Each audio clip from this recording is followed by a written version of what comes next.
Hello everyone, సరదాగా ఒక మాట చెప్తున్నామా? రైనీ సీజన్ వస్తుంది. ఇమ్యూనిటీని బూస్ట్ చేసి హెల్త్ని కాపాడుకోవడం చాలా అవసరం. డైలీ ఆమ్లా, లెమన్ ఉండేలా చూసుకోవాలి. ఎక్కువగా fresh fruits and water intake ఉండాలి. డైలీ ఎక్సర్సైజ్ అండ్ యోగా వల్ల చాలా బెనిఫిట్ ఉంటుంది.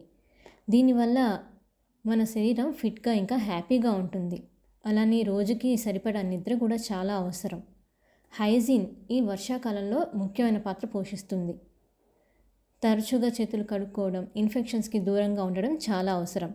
ఈ సమయంలో జంక్ ఫుడ్ని అవాయిడ్ చేయడం వల్ల చాలా వరకు ఇన్ఫెక్షన్స్ బారిన పడకుండా ఉంటాం. ఇంకా స్ట్రెస్ని మేనేజ్ చేయడం అన్నిటికంటే ముఖ్యమైన విషయం. డైలీ మెడిటేషన్, శ్వాస మీద ధ్యాస, పాజిటివ్ థింకింగ్ వల్ల స్ట్రెస్ని కొంతవరకు మేనేజ్ చేయొచ్చు. దీనివల్ల కూడా మనం చాలా వరకు హెల్తీగాను ఇంకా హ్యాపీగాను ఉంటాం.